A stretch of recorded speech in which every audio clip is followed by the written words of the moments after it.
There is a ghost in the machine of modern business, an invisible force that separates the companies that make their owners fantastically wealthy from those that are merely a flurry of activity, a whirlwind of spending that ultimately leads nowhere. Most investors, even seasoned ones, are blind to it.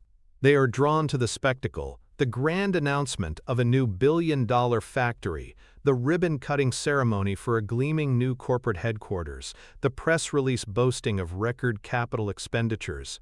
They see this spending and they think one word: growth. But this is a dangerous illusion. It's the siren song of the capital-intensive business, a model that promises expansion but often delivers heartache, a business that runs faster and faster just to stay in the same place. It is a furnace that consumes its own fuel, burning through every dollar of profit just to maintain its competitive position, leaving nothing but ash for its owners. Warren Buffett, the master of this game, learned this lesson the hard way, and his transformation from a buyer of cheap, broken companies to a collector of invincible, cash-gushing franchises holds the key. He discovered the profound, almost magical power of the opposite approach, the business that grows for free. This is the principle of low capital intensity.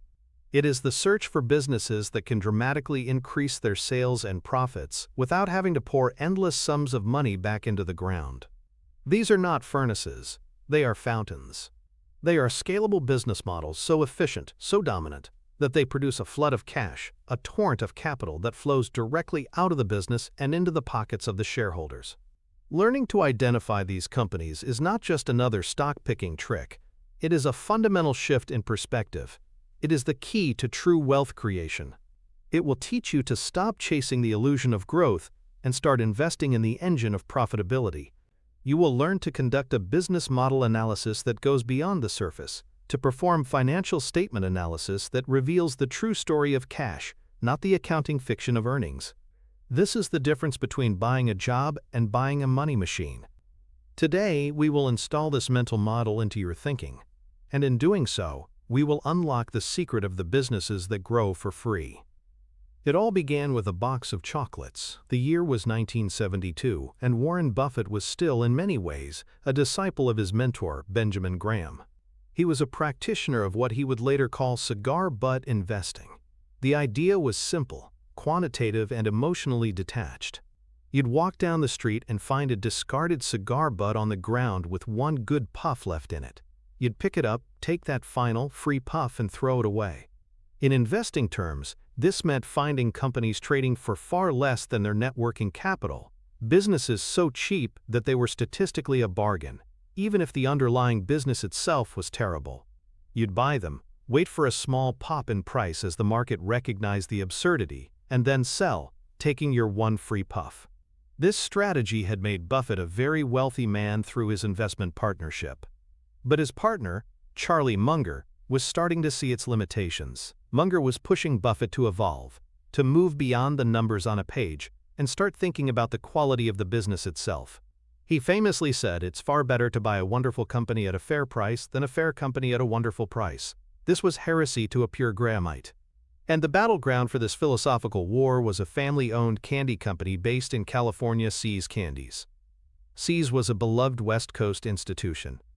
It was founded by Mary See in 1921, and by the 70s, it had built a fanatical following based on a simple premise: high-quality ingredients and a nostalgic, old-fashioned customer experience. The See family was looking to sell, and a young man in Buffett's office named Rick Guerin brought him the deal. The asking price was $30 million. The company was earning about $2 million a year after taxes. To Buffett, the pure mathematician, the numbers were unappetizing. See's had tangible assets, factories, inventory, storefronts, of only about $8 million. $30 million for $8 million in book value? It was a premium of more than 3 to 1. Ben Graham would have been horrified. Buffett's initial reaction was a flat no. He offered $20 million, a classic cigar butt negotiation tactic, and was promptly rejected. As far as he was concerned, the deal was dead. This was not the kind of stock picking he was used to. He was looking for bargains, for 50-cent dollars, not for quality at a premium price. But Charlie Munger would not let it go. Munger saw something that wasn't on the balance sheet. He saw the brand. He saw the customer loyalty. He understood that See's Candies had pricing power. People didn't just buy See's because it was chocolate. They bought it for birthdays, for Valentine's Day, for Christmas. It was part of a tradition. They trusted it. This meant that every year, See's could raise its prices by a small amount, say 10%, to cover rising costs of sugar and labor, and people would pay it without a second thought. They weren't going to risk disappointing their mother on her birthday to save $1 on a different box of chocolates. This intangible asset, this brand loyalty, was a fortress. Munger relentlessly badgered Buffett. He argued that this was not a fair company. It was a wonderful company, and wonderful companies were worth paying for. Finally, reluctantly, Buffett agreed to raise his offer. They settled on a price of $25 million. It was the most Buffett had ever paid for a business relative to its net tangible assets. He later admitted, "I almost blew it." The first year after they bought it, See's earned its predictable $2 million. Buffett likely felt a sense of relief but not yet vindication. The magic, the true lesson, came in the years that followed. See's kept growing. It opened new stores, sales went up. And crucially, profits went up even faster. But here was the revelation, the insight that would change the course of investment history and form the bedrock of Berkshire Hathaway's strategy.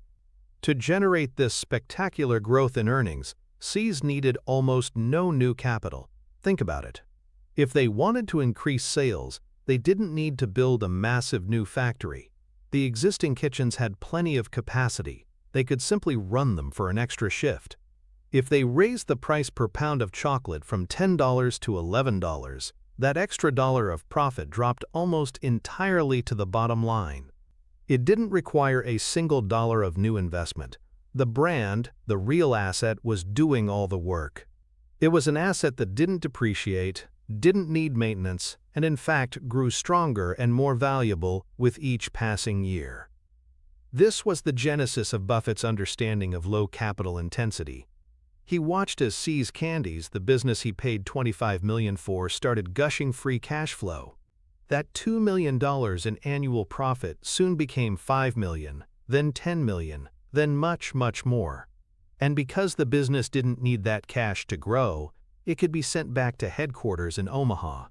That $25 million investment has since produced over $2 billion in pre-tax earnings for Berkshire Hathaway, cash that Buffett could then use to buy other wonderful businesses. It was a machine that printed money and then handed you the money to go buy other money machines. This was a quantum leap beyond the cigar butt. The cigar butt gave you one puff. A business like See's gave you a lifetime of puffs, and it did so without asking for anything in return. It was a pivotal moment in the development of a strategy focused on quality investing and true wealth creation. It taught Buffett and Munger that the most valuable assets are often the ones you can't see or touch, and that the greatest businesses are the ones that can achieve portfolio growth seemingly by magic, without the constant, grinding need for more capital. The psychological principle at play here, the mental hurdle that Buffett had to overcome, is known as anchoring and adjustment. This cognitive bias describes our tendency to rely too heavily on the first piece of information offered, the anchor, when making decisions. For Buffett, the anchor was Ben Graham's entire philosophy. He was anchored to the idea that value was a function of tangible assets, of book value, of numbers you could find in a financial statement. His entire framework for stock picking was built around buying things for less than their liquidation value. When presented with See's Candies, his brain immediately anchored to its tangible book value of $8 million. The asking price of $30 million seemed outrageous because it was so far from his anchor. His initial offer of $20 million was simply a small adjustment from that anchor. He was operating within a comfortable, familiar, but ultimately limited paradigm. Charlie Munger's role in this story was to force a radical de-anchoring. Munger wasn't looking at the numbers on the page. He was looking at the dynamics of the business in the real world. He saw the long lines of customers at Christmas. He understood the emotional connection people had with the product. He was assessing the qualitative factors, brand, customer loyalty, pricing power, which have no line item on a balance sheet. He was essentially telling Buffett that his anchor was wrong. The true value of See's wasn't in its candy-making equipment, it was in the minds of its customers.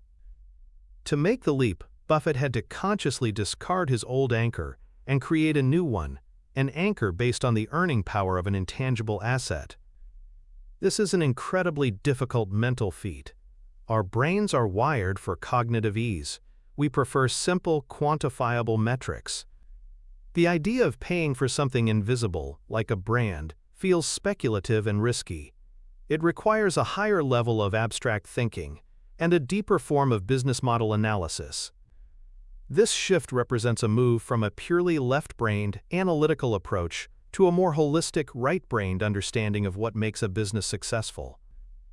It's the difference between an accountant and an entrepreneur. The accountant sees what is, the entrepreneur sees what could be. By finally agreeing to pay $25 million, Buffett was making a conscious decision to destroy his old mental model and replace it with a new, more powerful one. He was adjusting his entire investment philosophy based on new evidence. The success of See's then provided powerful positive reinforcement for this new way of thinking, solidifying it as the new anchor for all future decisions. This is why the See's story is so important. It's not just about a great investment. It's about the deliberate reprogramming of a brilliant mind, the moment Warren Buffett stopped being just a student of Ben Graham and started becoming the Warren Buffett we know today.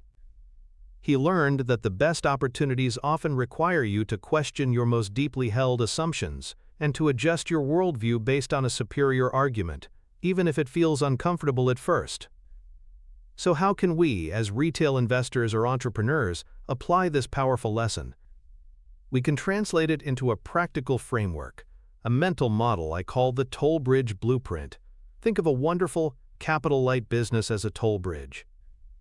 To build the initial bridge might be expensive, but once it's built, it occupies a unique, strategic location. It's the only way to get from point A to point B. Every car that crosses has to pay a toll, and the cost of collecting that toll from one additional car is virtually zero. The traffic can double, and your profits double, but your costs barely budge. This is the essence of a scalable business with low capital intensity. Your blueprint for finding these modern-day toll bridges has 4 simple steps. Step 1. Identify the strategic choke point. What is the river that your company's bridge crosses? For See's Candies, the river was the deep-seated human emotions of nostalgia, tradition, and gift-giving. To cross that river reliably, customers felt they had to use the See's bridge. For a company like Moody's, the bond rating agency, the river is the massive, complex world of corporate debt. For a company to issue a bond and be taken seriously by the market, it must get a rating from Moody's or S&P. They control the choke point. For Microsoft Windows, the river was the need for a common operating system that allowed all software to work on all hardware. For entrepreneurs, this means asking, what essential service can I provide where I become the indispensable link in the chain? Step 2. Analyze the construction and maintenance costs of the bridge. This is where you conduct your financial statement analysis. You're looking for low and stable capital expenditures, or CapEx. A true toll bridge doesn't need to be constantly rebuilt. See's didn't need new factories. Moody's doesn't need to build a billion-dollar building to issue one more bond rating. Their asset is their reputation. A software company writes its code once and can sell it 1,000,000 times with minimal additional cost. On a company's cash flow statement, you want to see capital expenditures running at a small fraction of cash flow from operations. This tells you that the business is not a cash furnace. It's not spending all its money just to maintain the bridge. Step 3. Evaluate the power to raise the toll. This is what Buffett calls pricing power. Can the company raise its prices year after year without losing significant business? C's could. Microsoft can. The credit card networks, Visa and MasterCard, are the ultimate toll bridges. They take a tiny percentage of trillions of dollars in transactions. If they increase their fee from, say, 0.01% to 0.011%, virtually no one notices, but their profits soar. This is a key indicator of a strong competitive moat. A business without pricing power is at the mercy of the market. A business with pricing power, is the market. Step 4. Count the traffic and the cash collected. This is where you look at free cash flow. After the minimal maintenance costs are paid, how much cash is left over for the owners? A great toll bridge business will have a huge and growing stream of free cash flow. This is the ultimate goal, the proof that the model works. This cash is what funds dividends, share buybacks, and acquisitions, the very tools of wealth creation.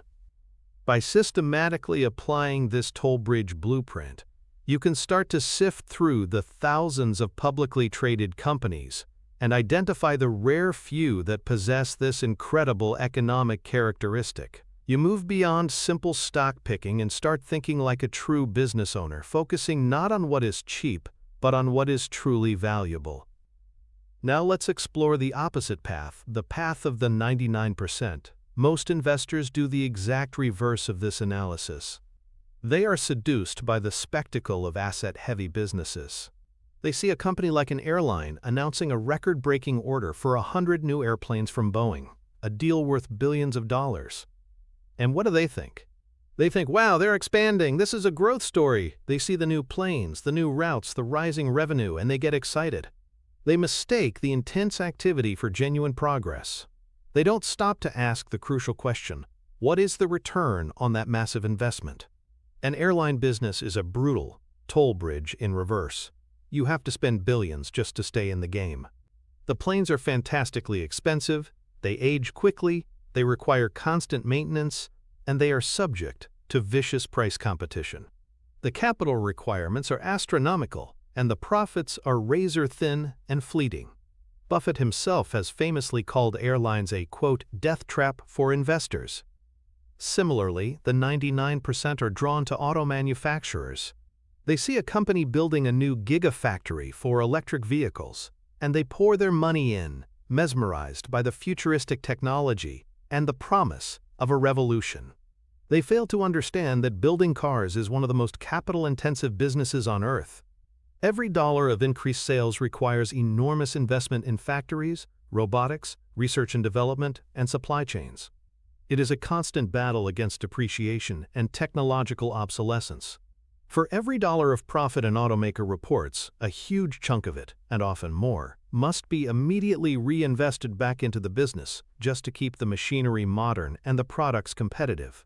The cash is perpetually trapped. The shareholders, the supposed owners of the business, are last in line to see any of it. This fascination with tangible assets is a deep-seated psychological flaw. We have a bias towards things we can see and touch. A factory feels more real, more substantial than a brand name or a piece of software. It feels like a safer investment. The 99% look at the asset side of the balance sheet and are impressed by the billions of dollars listed under property, plant, and equipment. A great investor like Buffett looks at that same line item and often sees a liability in disguise. He sees a long list of things that will need to be maintained, replaced, and upgraded. A hungry monster that must be fed with cash before the owners can eat. The path of the 99% is to chase the mirage of asset-based growth, to confuse spending money with making money. The path to true wealth creation lies in rejecting this illusion and embracing the elegant, invisible power of the asset-light business model. They invest in the furnace, while the masters invest in the fountain. The direct financial connection between the See's Candies business model and Berkshire Hathaway's stunning success is one of the most powerful and quantifiable stories in modern finance. Let's break down the numbers to see how this principle manifests directly on the balance sheet and in the portfolio growth of an investment powerhouse. Berkshire Hathaway, paid $25 million for See's in 1972. At the time, the business was using about $8 million in net tangible assets to generate $2 million in after-tax profit. This represents a return on tangible equity of about 25%, which is quite good. But the real magic wasn't that starting number, it was the dynamic that unfolded over the next 5 decades. See's had pricing power. Each year it could raise the price of its chocolates, and because its costs didn't rise as quickly, its profit margins expanded. Let's say in 1 year, they sold 10 million pounds of candy at $5 a pound for $50 million in revenue. The next year, they sold the same 10 million pounds but raised the price to $5.50. Now, revenue is $55 million. That extra $5 million in revenue required zero additional investment. It flowed almost entirely down to pre-tax profit. As this happened year after year, the annual profits generated by See's grew from $2 million to over $80 million per year. Now here is the crucial link. What happened to that profit? In a capital-intensive business, that profit would have been immediately sucked back into the company to buy new equipment or build new factories. But See's was capital light. Buffett has stated that over the years, the business has only required about $40 million in total new investment to support its growth. So you have a business that has generated over $2 billion in pre-tax earnings, while only requiring a tiny fraction of that, a mere $40 million, to be reinvested. The rest, a staggering sum of nearly $2 billion, was free to be sent to Omaha. This is what is known as free cash flow. This torrent of cash became the seed capital for Berkshire's empire. Buffett took the cash from See's chocolates and used it to buy pieces of other wonderful businesses like Coca-Cola, American Express, and the Washington Post. The financial impact is exponential. The low capital intensity of one business directly funded the acquisition of other assets, which in turn generated their own cash flows. It's a flywheel of wealth creation. On Berkshire's financial statements, you wouldn't see this magic directly. You'd see See's as a small part of the conglomerate. But the impact is hidden in plain sight on the cash flow statement. Year after year, Berkshire Hathaway generates enormous cash flow from operations. And because its collection of businesses is increasingly asset-light, its capital expenditures are relatively small. The massive difference between those two numbers is the free cash flow, the economic engine of Berkshire. The See's Candies acquisition was the moment this engine was first switched on, proving that a focus on capital efficiency isn't just an academic concept, it is the most direct and powerful financial advantage an investor or an entrepreneur can possess. It is the secret to building a portfolio that doesn't just grow, but compounds. Let's dissect the very anatomy of these magnificent creatures, the capital-light compounders. What are the specific business models that allow for this scalable business growth without a proportional increase in capital spending? Understanding these archetypes is crucial for any retail investor looking to build a portfolio of quality investments. It's the difference between guessing and having a framework for effective stock picking. At its core, an asset-light business model is one where the primary asset that generates revenue is intangible. It's not a factory, it's not a fleet of trucks, it's not a retail storefront. It is something you cannot touch: a brand, a network, a patent, or a piece of code. And the quintessential example of this power can be seen in one of Buffett's most brilliant investments, a story that predates even See's Candies, the American Express salad oil scandal. In 1963, a small company in New Jersey called the Allied Crude Vegetable Oil Refining Corporation pulled off one of the greatest frauds in financial history. The company borrowed massive sums of money from banks and financial institutions, including American Express, using its inventory of salad oil as collateral. The fraud was simple but ingenious. The giant tanks where the oil was stored were mostly filled with water, with only a thin layer of oil floating on top. When inspectors came to check the collateral, they saw oil. The company went bankrupt, and it turned out that $175 million of salad oil simply didn't exist. American Express's warehousing division had certified the inventory, and it looked like the company was on the hook for massive losses. Wall Street panicked. The consensus was that American Express, a company built on trust, was finished. Its reputation was shattered, and the potential liabilities could wipe out the company's entire net worth. The stock price was decimated, plunging by over 50% in a matter of months. This was a classic crisis, a moment of maximum fear and uncertainty. The herd was selling in a panic. But Warren Buffett, then a young, relatively unknown money manager, saw things differently. He didn't just look at the headlines, he did the legwork. He started to investigate the real underlying business. He went to restaurants and stores. He talked to merchants and travelers. And what he discovered was that despite the scandal swirling around the parent company, people were not stopping their use of American Express products. Travelers were still buying travelers' checks. Diners were still paying with their American Express cards. The core business, the payment and travel network, was completely unaffected. Why? Because the value of American Express wasn't in its warehousing division or its balance sheet.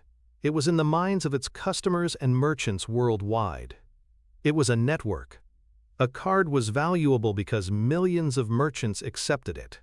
And merchants accepted it because millions of cardholders carried it. This is a powerful, self-reinforcing feedback loop known as a network effect. Buffett realized that this network was an immensely valuable, intangible asset. It was a global toll bridge for commerce.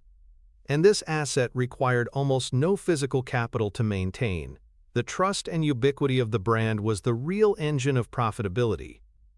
He concluded that the salad oil losses, while painful, were manageable and would not destroy the core franchise. While the rest of the market was fixated on the potential liabilities, Buffett was focused on the enduring power of the asset-light business model.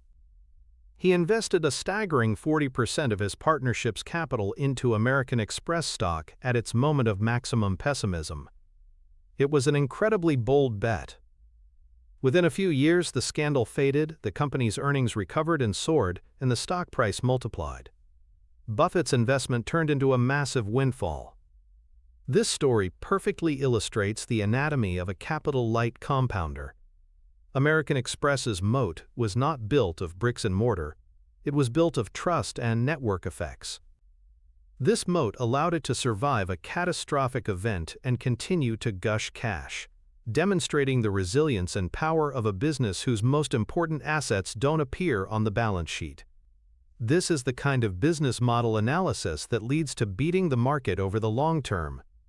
The psychological principle that allowed Buffett to make this legendary investment is the ability to counteract social proof and herd bias. Human beings are social creatures. We are wired to look to others for cues on how to behave, especially in times of uncertainty.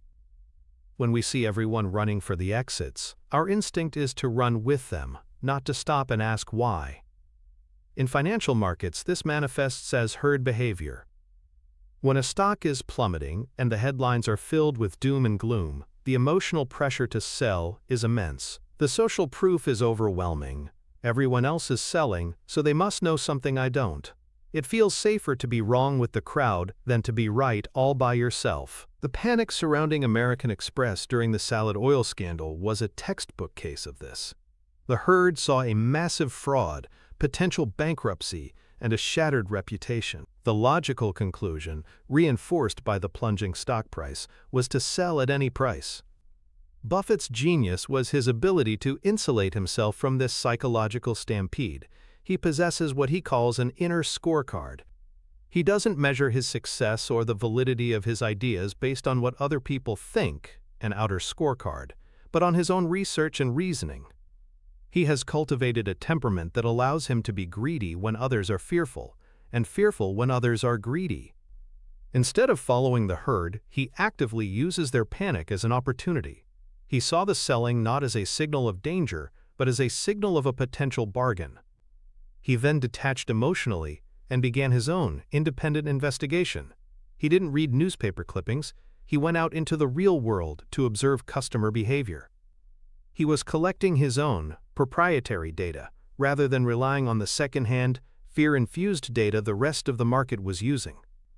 This is a profound act of intellectual independence. It requires overriding one of our most basic survival instincts. To stand firm while everyone around you is panicking is unnatural.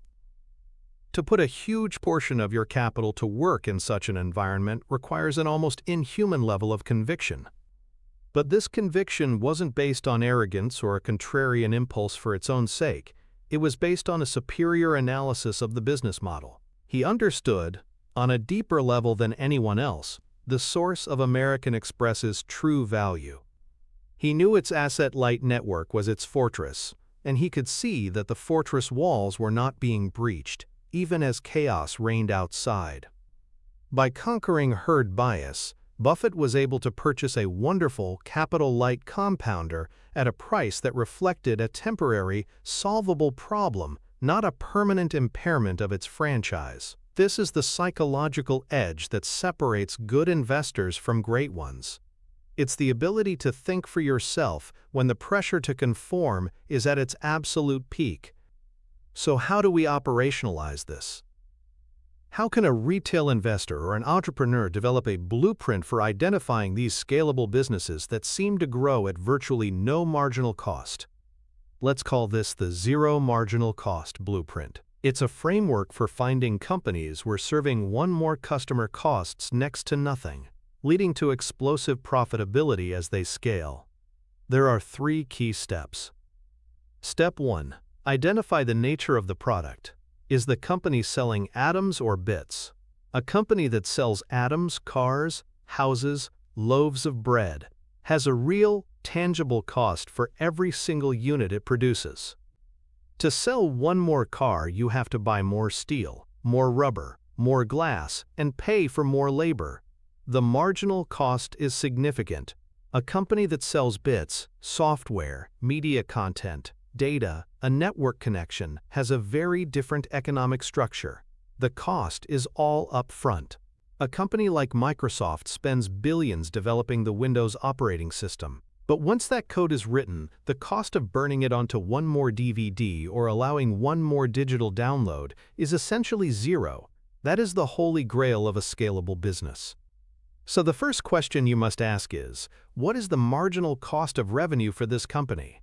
Look for businesses built on code, content, or networks. Step 2. Analyze the cost structure for scale. Once you've identified a bits business, you need to look at its financial statements to confirm the theory. You're looking for a phenomenon called operating leverage. This means that as revenues increase, expenses increase at a much slower rate. On the income statement, you should see the gross margin percentage, the percentage of revenue left after subtracting the cost of goods sold, as being very high, often 80% or even 90%. Then, you look at the operating expenses, like sales and marketing or research and development. In a great asset-light business, these costs will grow, but they won't grow in a straight line with revenue. A company might have to increase its marketing budget by 10% to get a 30% increase in sales. This leverage means that as the company grows, a larger and larger percentage of each new dollar of revenue drops down to the profit line. This is the financial engine of wealth creation. Step 3. Evaluate the defensibility of the zero marginal cost advantage. It's not enough to have a scalable model. You need a moat to protect it. Why can't a competitor come in and do the same thing? For Microsoft, it was the network effect of the Windows ecosystem. For Google Search, it's the massive scale of their data collection and the self-improving nature of their algorithm. For a pharmaceutical company with a blockbuster drug, it's the patent. For Coca-Cola, it's the global brand built over a century. You must identify the specific competitive advantage that prevents the company's high profit margins from being competed away. Without a durable moat, even the most beautiful, asset-light business model is vulnerable. By following this 3-step blueprint, identifying a bits-based product, confirming operating leverage in the financials, and verifying a durable moat, you can systematically uncover businesses with the potential for explosive, high profitability growth, the very essence of a capital-light compounder. Now contrast this with the path of the 99%. The average investor consistently falls into the trap of chasing revenue growth at all costs, completely ignoring the economics of that growth. They get swept up in the narrative of disruption and market share. They see a company whose sales are growing at 50 or 100% a year, and they pile in, assuming that this rapid growth will automatically translate into a great investment. They never stop to ask the critical question that Buffett learned to ask: what is the capital cost of that growth? This is the fatal flaw in their business model analysis. Consider the explosion of food delivery companies or ride-sharing apps over the past decade. These companies showed astronomical revenue growth. They were disrupting the taxi and restaurant industries. They were scaling globally at a breakneck pace. Investors, particularly in the private venture capital markets and then in the public IPO market, threw billions of dollars at them. The 99% saw the top-line growth and were mesmerized, but they failed to look under the hood. To achieve that growth, these companies had to spend colossal sums of money. They engaged in ruinous price wars, offering massive subsidies to both drivers/riders and restaurants/customers just to gain market share.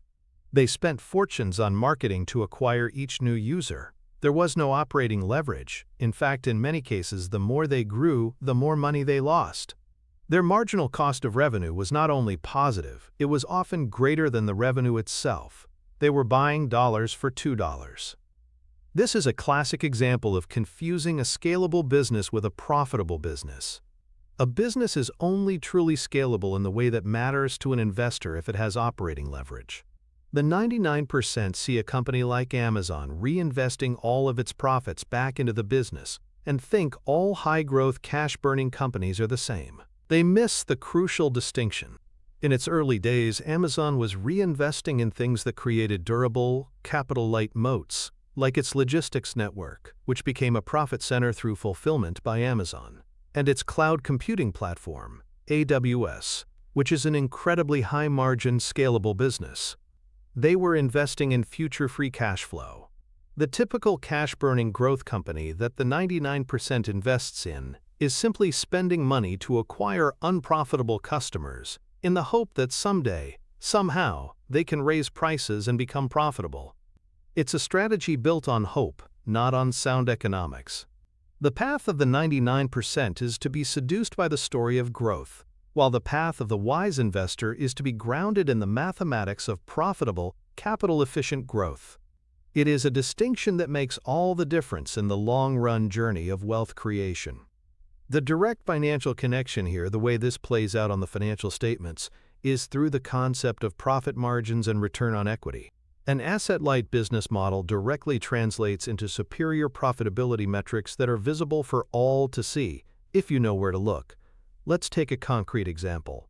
Compare a classic asset-light business, like a credit rating agency such as Moody's, with an asset-heavy business like a major railroad, such as Union Pacific.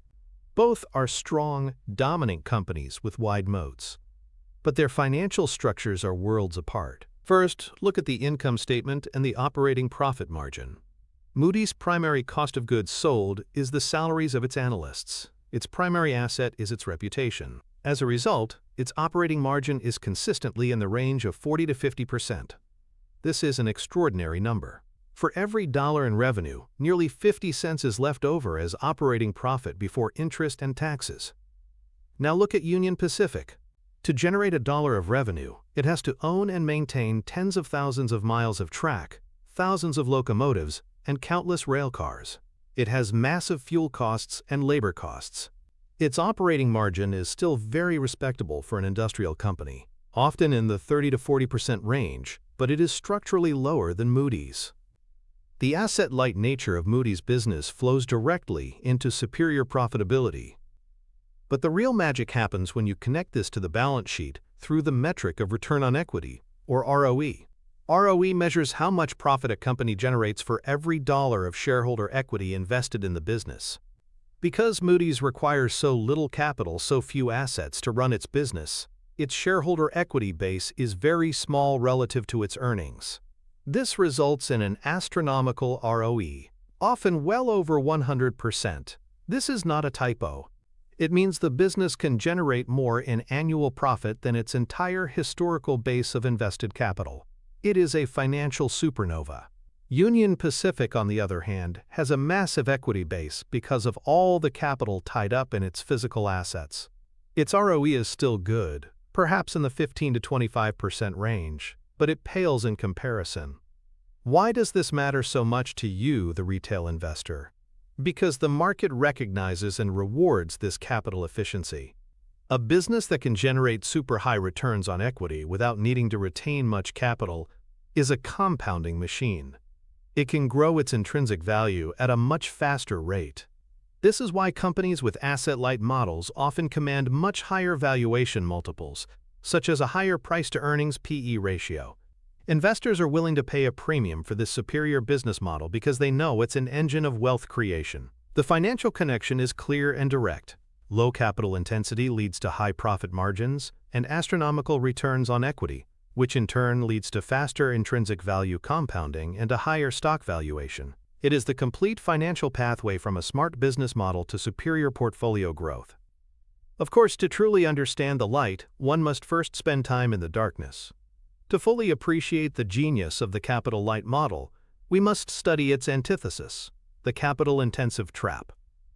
And there is no greater or more personal example of this than Warren Buffett's own painful, 2-decade-long struggle with the company that gave his empire its name, Berkshire Hathaway, the original textile mill. This was not a short-term mistake. It was a long, slow, agonizing education in the economics of a truly terrible business, a lesson that was seared into his brain and shaped his entire investment philosophy. It's a cautionary tale for any investor or entrepreneur who believes that hard work and smart management can overcome fundamentally broken business dynamics. In 1962, Buffett started buying shares of a struggling New England textile manufacturer called Berkshire Hathaway.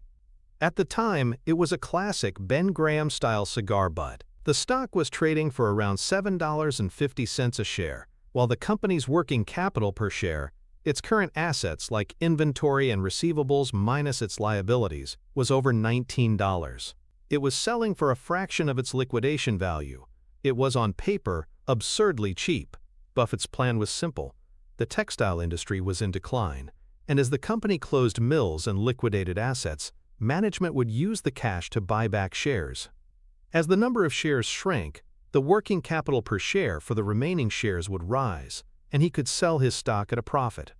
It was a cold, calculated, quantitative play. But things got personal. In 1/964, the CEO, C. Barry Stanton, made a tender offer to buy back stock at $11.50 a share. Buffett agreed to sell.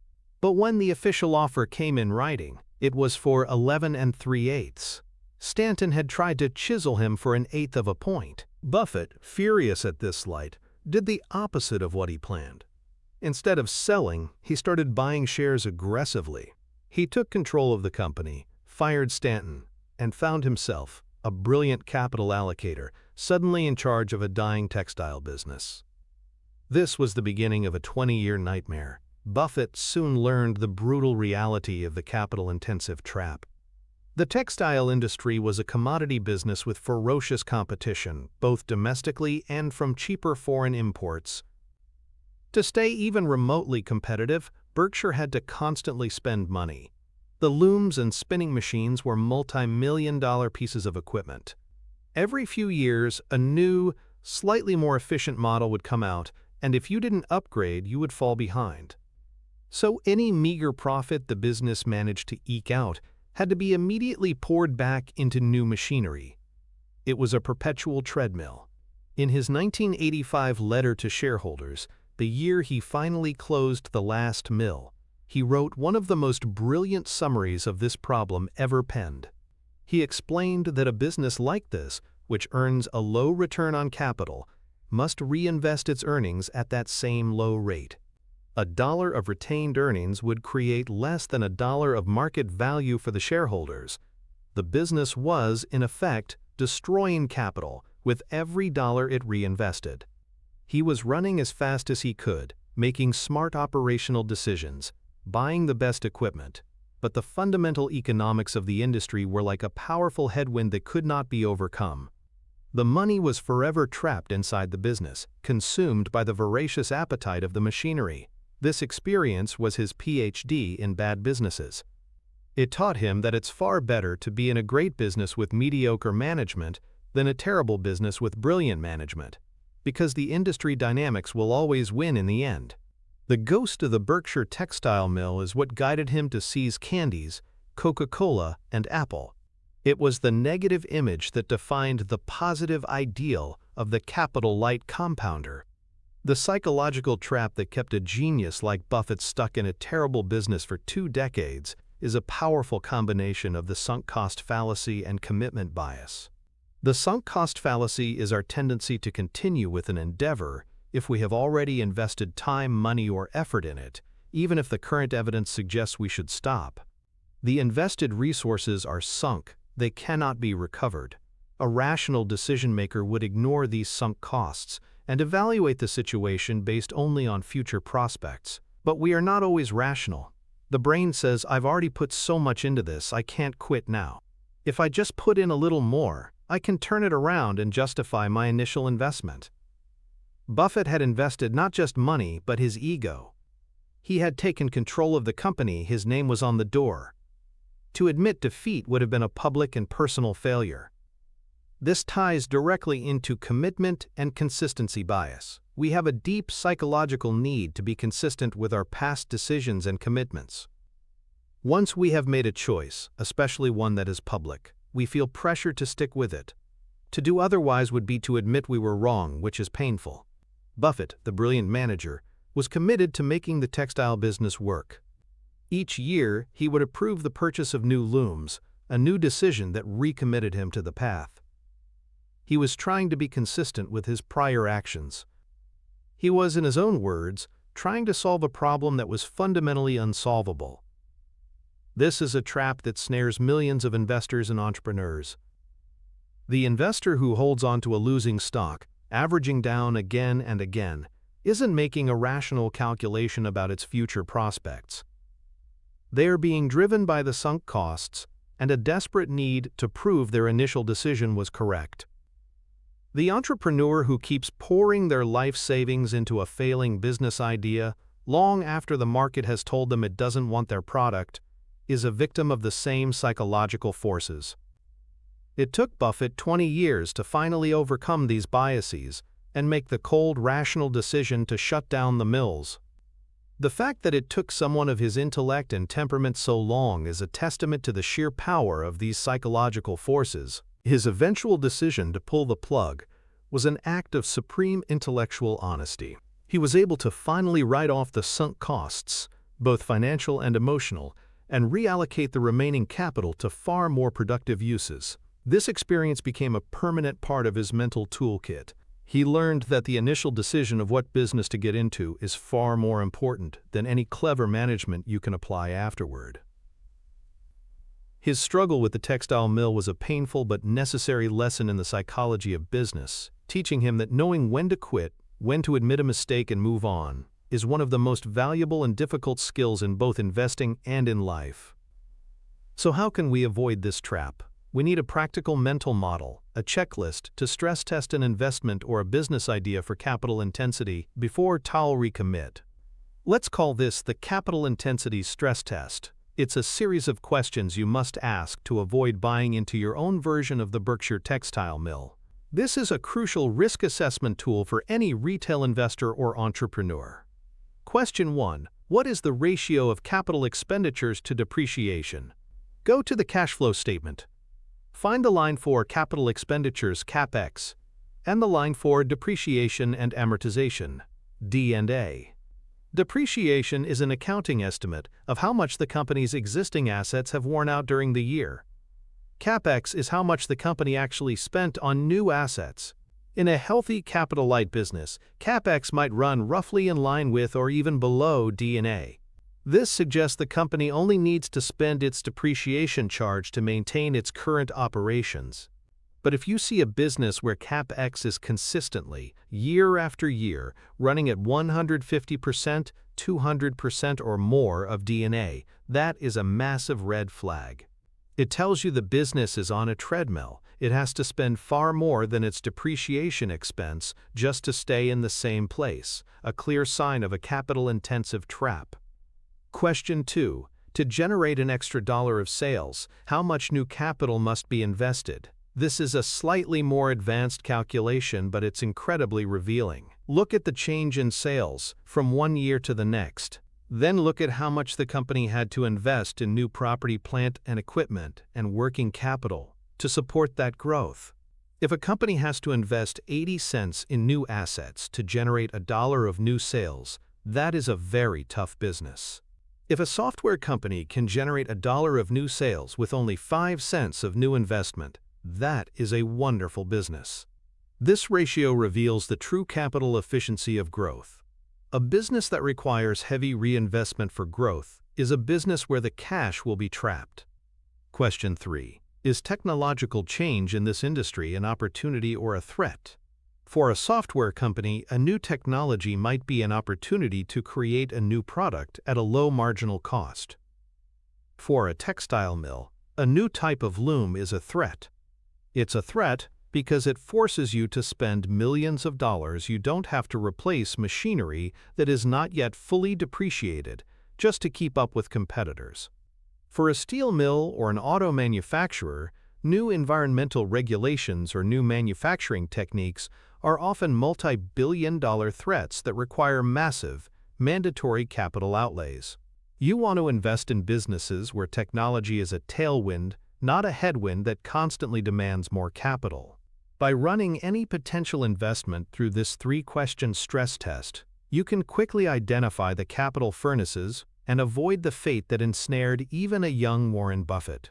It's a simple blueprint to help you stay focused on the ultimate prize: sustainable, high-return, capital-light growth. The path of the 99% is to do the exact opposite. They are perpetually drawn to the turnaround story, especially in heavy industries. They see a beaten-down industrial stock, maybe a steel company or an old line manufacturer, trading at a low multiple of its earnings or book value. They think, "This is so cheap." It's a classic value play. If they can just modernize their factories and streamline their operations, this stock could double or triple. They fall in love with the idea of revival, of an old giant roaring back to life. They see themselves as savvy contrarians, buying when others are pessimistic. But what they fail to realize is that they are not buying a cheap asset. They are stepping into a capital-intensive trap. The fatal flaw in their thinking is the belief that modernizing is a one-time event. They imagine the company will spend $1 billion on a new, state-of-the-art factory, and then the problem will be solved. They don't understand that in these industries, modernizing is not a project. It is a permanent state of being. It is the hamster wheel from hell. By the time their new factory is fully operational, their competitors will be starting construction on the next generation of factory. The technological treadmill never, ever stops. So the turnaround they are investing in is not a journey to a final destination of profitability. It is just a brief pause before the next ruinous round of capital spending is required. They are investing in a business that is structurally designed to consume cash, not produce it. They are betting on a horse that is carrying too much weight to ever win the race. This is why so many retail investors get burned in sectors like airlines, manufacturing, and even mining. They see a cyclical upswing in the commodity price or in travel demand, and they pile in, thinking the good times are here to stay. They look at the peak earnings during the best part of the cycle and extrapolate them into the future, believing the company is cheap. They ignore the brutal capital demands of the business that will inevitably consume all of those profits during the down cycle. They are focusing on the temporary weather, not the long-term climate. The 99% path is paved with these kinds of value traps. Companies that look cheap on the surface but are fundamentally broken businesses that can never produce sustainable free cash flow for their owners. They are trying to find that one last puff on the cigar butt, not realizing the cigar is attached to a leaky gas pipe. A truly great investor learns to recognize these traps from a mile away and simply walks past them, leaving them for others to get burned on. The direct financial connection to this painful lesson is stark and appears with brutal clarity on a company's financial statements, specifically in the relationship between net income and free cash flow. For an investor, this is the ultimate litmus test. A capital-intensive business can often look perfectly healthy on its income statement, while in reality it is a financial black hole. Let's use the airline industry as a perfect modern-day example of Buffett's old textile mill. An airline, let's call it Global Air, might have a great year. Fuel prices are stable, travel demand is booming. It reports on its income statement, in big, bold headlines, $2 billion in net income. Investors see this number and get excited. The stock looks cheap, maybe trading at only 10 times earnings. The PE ratio is low. The path of the 99% stops here. They buy the stock based on this attractive-looking profit.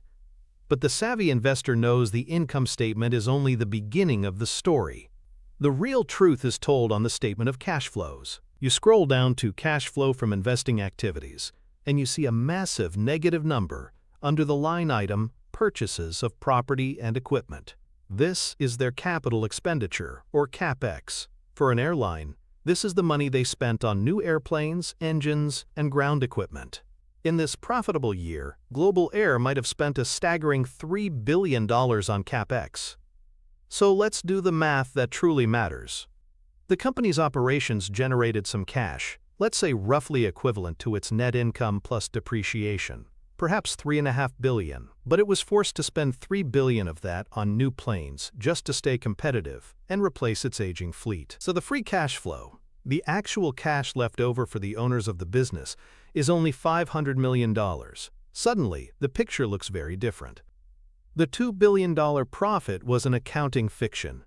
The economic reality is that the business only generated a quarter of that in actual, spendable cash for its shareholders.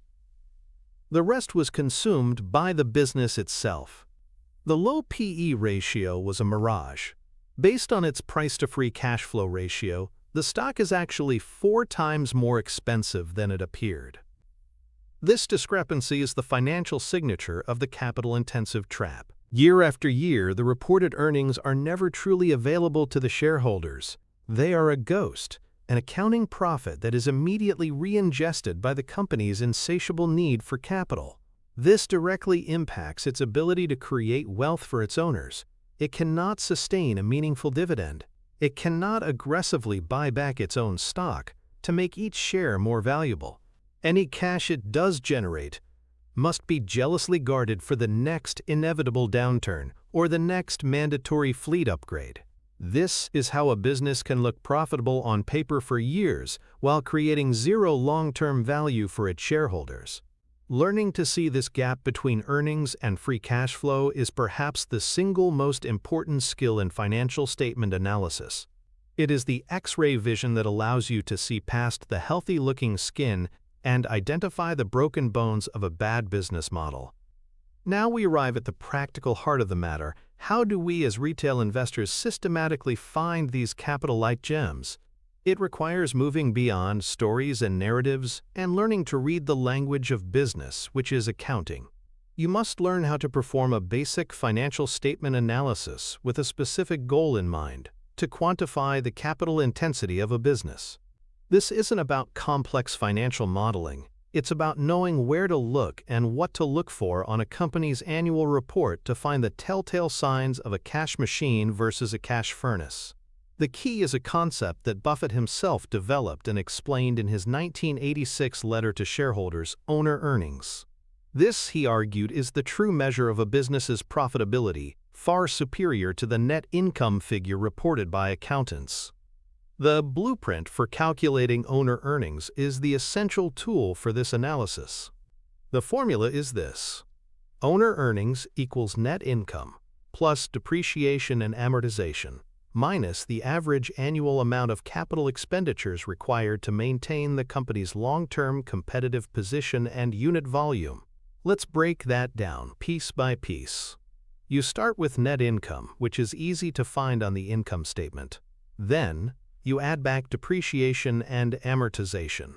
You can find this on the cash flow statement. You add it back because it's a non-cash charge. The company didn't actually spend that money this year. It's an accountant's guess about how much their old assets have worn out. So far, this gets you to what is commonly called operating cash flow. But this is where the crucial and slightly tricky final step comes in.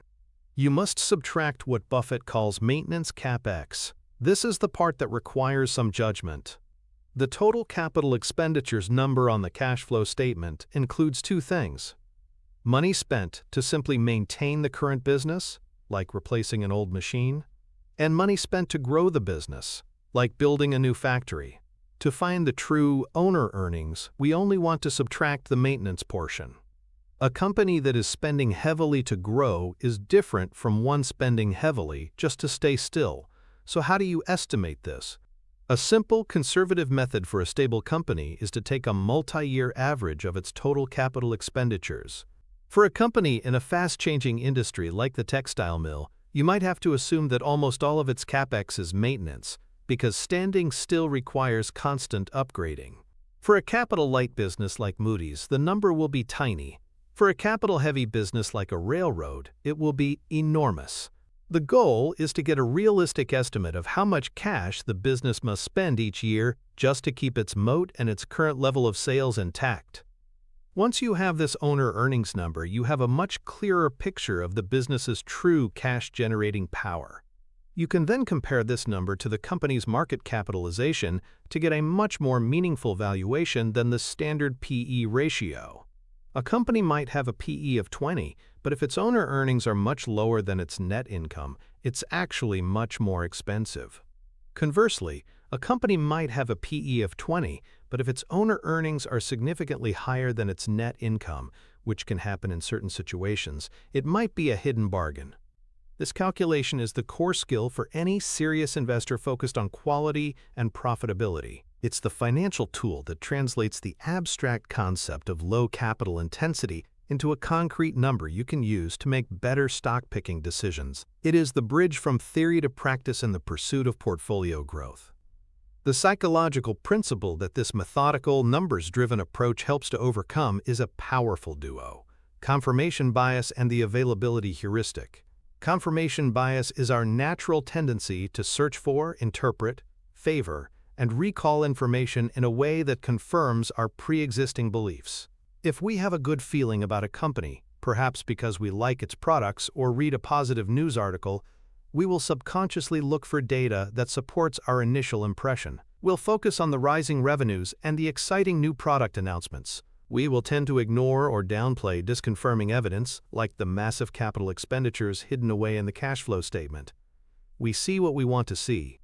The availability heuristic is a mental shortcut that relies on immediate examples that come to a person's mind when evaluating a specific topic. Big, visible, and frequently discussed things seem more important. A company announcing a new billion-dollar factory is a big news event. It's available. It's easy to process. The boring, detailed work of calculating maintenance CapEx from a 10-year financial history is not readily available. It requires effort and deliberate thought. Most investors, therefore, base their decisions on the readily available information, the exciting growth story, rather than the more important but less accessible information contained deep within the financial statements. The owner earnings calculation is a direct antidote to these biases. It is a forced, mechanical process. It doesn't care about your feelings or the headlines. It forces you to confront the reality of the numbers.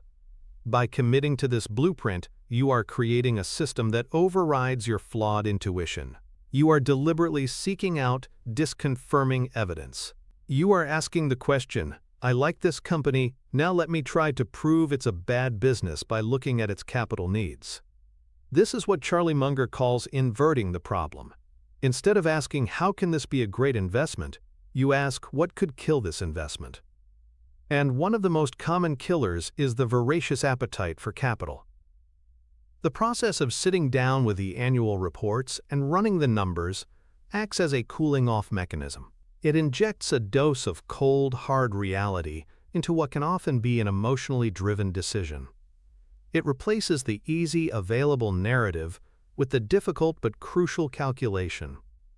It is a discipline that protects you from your own worst psychological enemy, yourself. It allows you to move beyond the surface-level story and conduct a true, deep financial statement analysis, which is the only reliable path to long-term success in beating the market. Of course, the path of the 99% is to ignore this complexity entirely. The average retail investor operates almost exclusively on the income statement, if they look at the financials at all. They are playing a one-dimensional game in a three-dimensional world. They see rising net income and they see a low PE ratio, and for them, the analysis is over. It's a simple two-step process that feels easy and logical.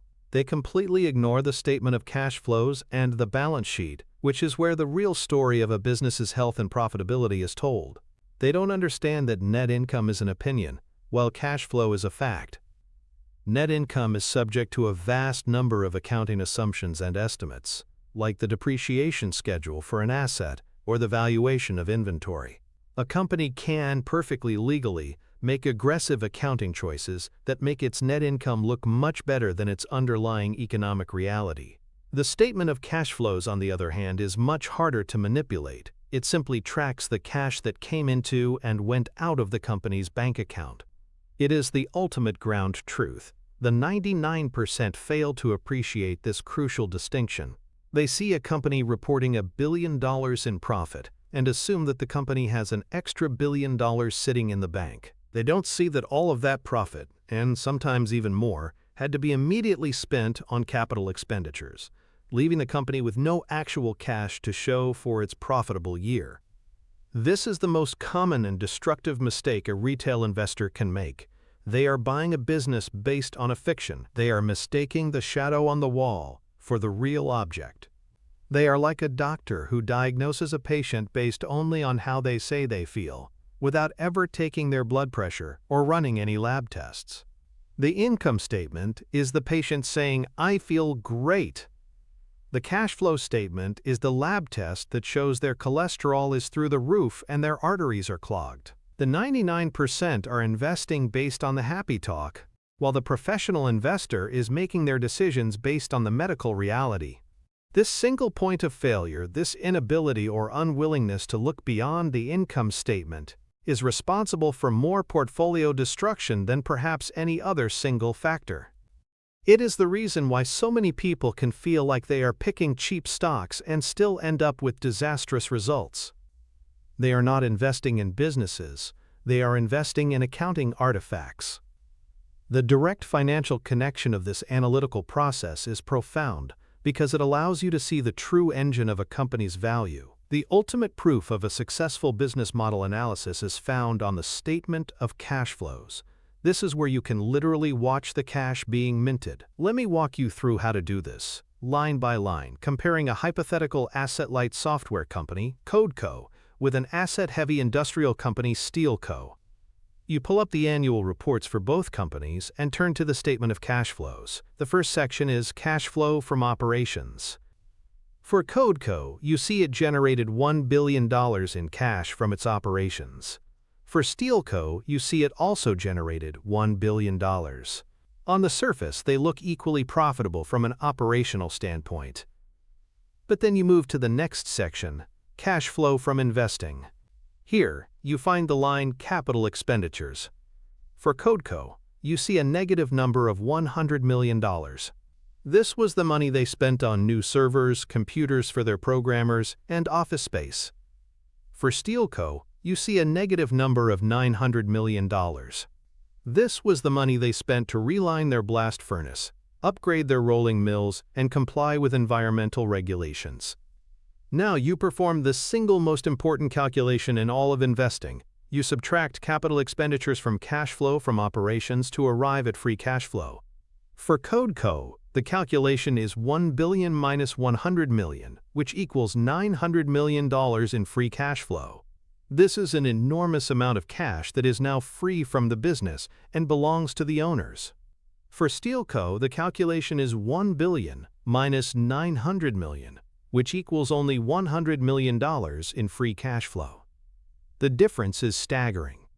Both companies generated the same amount of cash from their operations, but the asset-light model of CodeCo allowed it to convert 90% of that cash into real, spendable free cash flow for its owners. The asset-heavy model of SteelCo only converted 10%. One is a fountain, one is a furnace. This free cash flow number is the lifeblood of shareholder returns. This $900 million is what CodeCo can use to pay dividends, buy back its stock, or make strategic acquisitions. SteelCo, with its meager $100 million, has far less flexibility. This tangible financial advantage will compound over time, leading to vastly different outcomes for the shareholders of these two companies, even if they started with the same level of operating cash flow. This simple two-line analysis on the cash flow statement is the key that unlocks the entire principle of capital intensity. It is the quantifiable, undeniable proof of a superior business model. It is the final step in a rigorous process of financial statement analysis that separates the amateur from the professional and puts you firmly on the path to successful long-term wealth creation. This brings us to the final, glorious stage of the process, the ultimate payoff.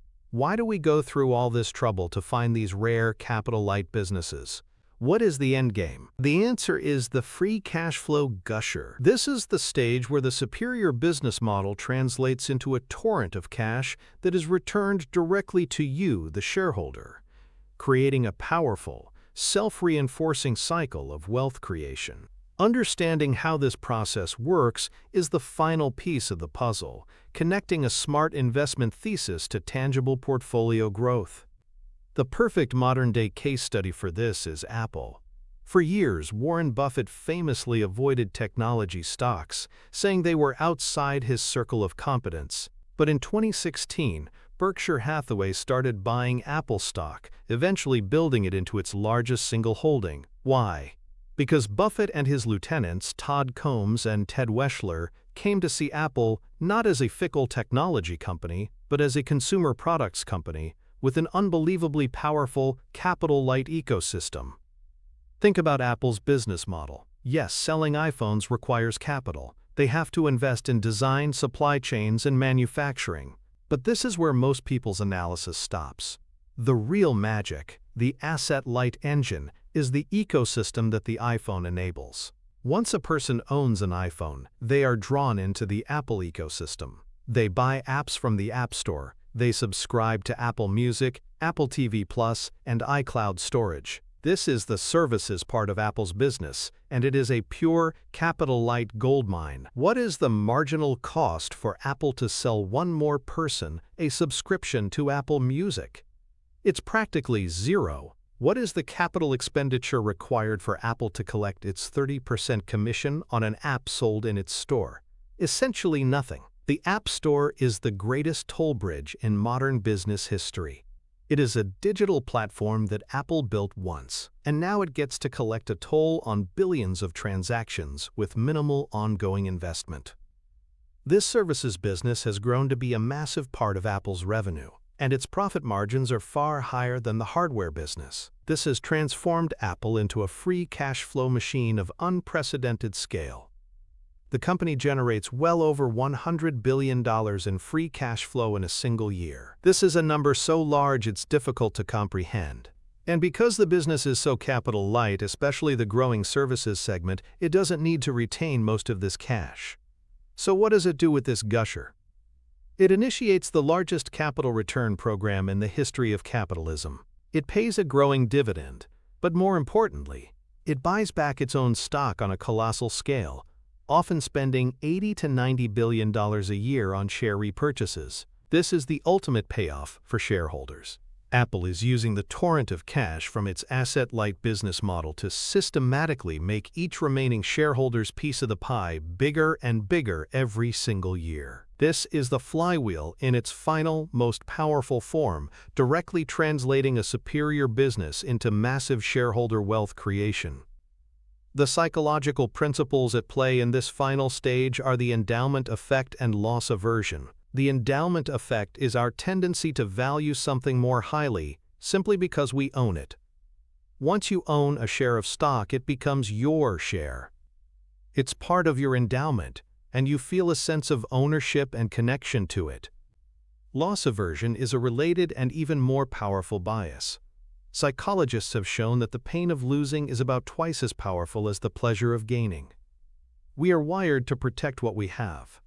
A company's capital allocation strategy can either work with these biases or against them. A dividend payment works beautifully with the endowment effect. Receiving a cash dividend is a tangible confirmation of your ownership.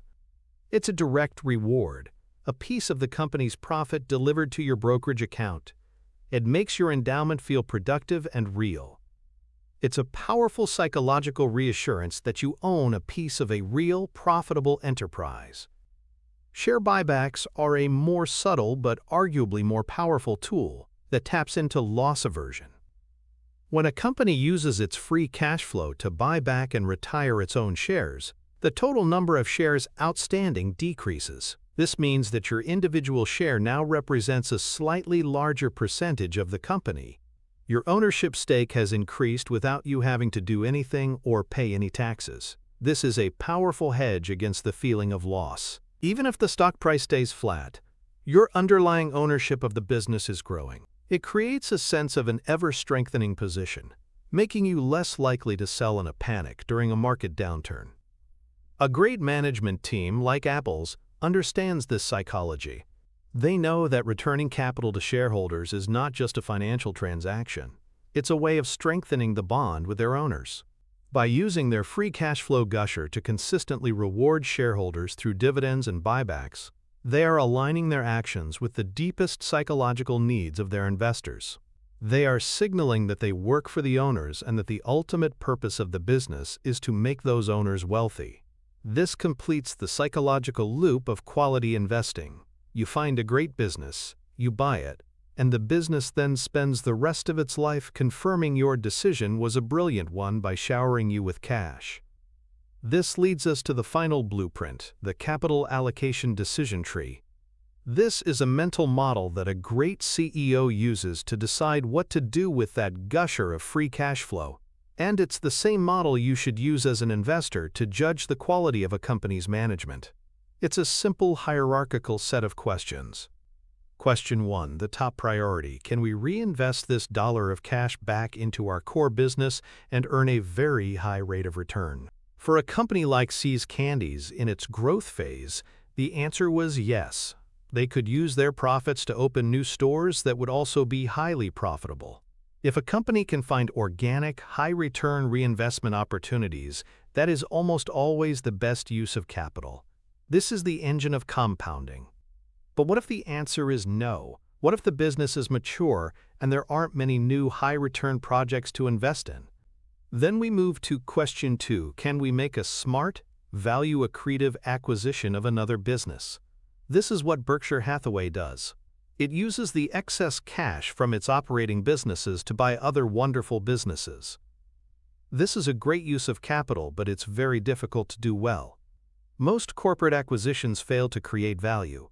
It requires a disciplined and skilled capital allocator at the helm. If the answer to both 1 and 2 is no, we move to question 3. Is our own stock trading at a price below our estimate of its intrinsic value? If the answer is yes, then the company should use its cash to buy back its own stock aggressively. Buying $1 worth of your own business for 80 cents is a guaranteed way to create value for the remaining shareholders. This is what Apple does. It is a simple, tax-efficient, and powerful way to reward owners. Finally, if the answer to all 3 of the above is no, there are no good internal projects, no smart acquisitions to be made, and the stock is fairly priced or overpriced, then and only then should the company move to question 4, return the cash to shareholders in the form of a dividend. A dividend is an admission that the company has no better use for the cash, so it is returning it to the owners to let them decide how to reinvest it. By using this decision tree, you can evaluate whether a company's management is acting in the best interests of its shareholders. A company that follows this logic is a company that is dedicated to intelligent wealth creation. It sees free cash flow not just as a result, but as a strategic tool to be deployed for maximum shareholder benefit. The path of the 99% is, once again, to fundamentally misunderstand this final, crucial step. Many retail investors don't understand what share buybacks really mean. They often hear them criticized in the media as a form of, quote, financial engineering, or a way to manipulate earnings per share. They see it as something that doesn't benefit them directly, unlike a cash dividend that lands in their account. They fail to grasp the simple, powerful mathematics of a shrinking share count. They don't make the connection that if they own 1% of a company, and that company buys back half of its stock, they now own 2% of the company.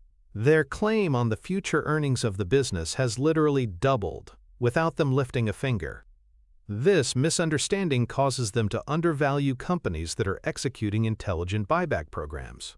They don't see it as a direct return of capital, so they don't factor it into their analysis of a company's value proposition. They might even prefer a company that pays a high dividend but is in a capital-intensive business, not realizing that the dividend may be unsustainable or funded with debt. They are choosing the immediate, tangible gratification of a small dividend check over the more powerful, long-term, tax-efficient wealth creation of a share buyback program funded by a gusher of free cash flow. They miss the final, critical connection in the chain. A capital-light model generates excess cash, and using that cash to reduce the number of owners is a direct and potent way to make each remaining owner richer. It's the ultimate reward for identifying and owning a truly superior, asset-light business. The direct financial connection here is the powerful impact of share buybacks on earnings per share (EPS), which is a key driver of stock prices over the long run. Let's quantify this with a simple example. Imagine our company, CodeCo, generates $1 billion in net income.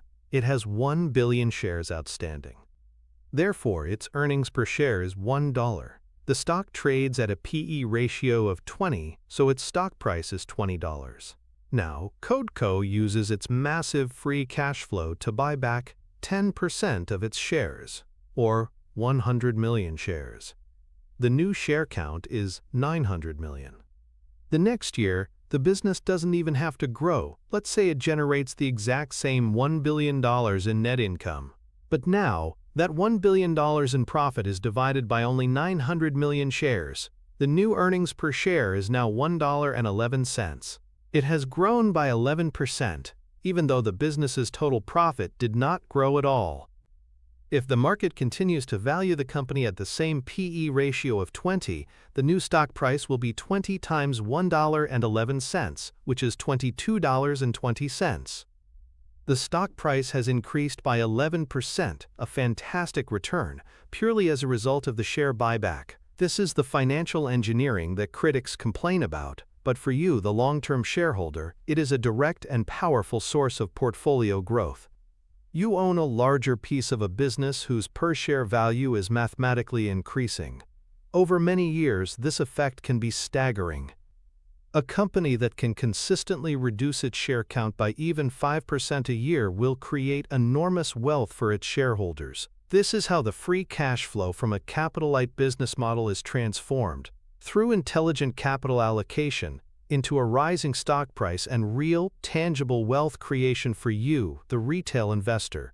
It is the beautiful, logical, and profitable conclusion to the entire process. It is the final promise fulfilled.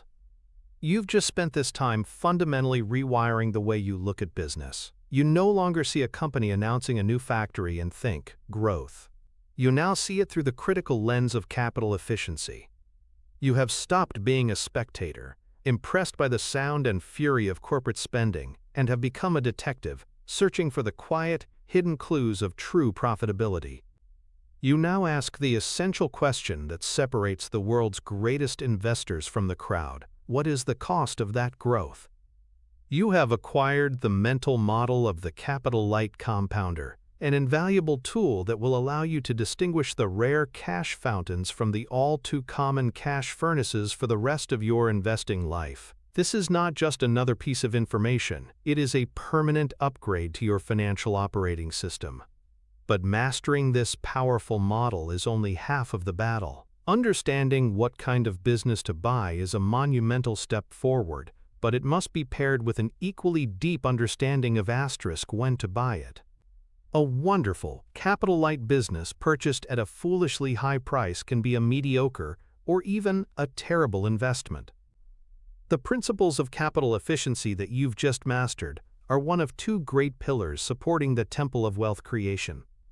The other pillar is a disciplined understanding of valuation and market psychology, the art and science of buying these wonderful businesses only when they are offered at a sensible price. The framework you have just built is a map that shows you where the treasures are buried, but you still need the key that unlocks them.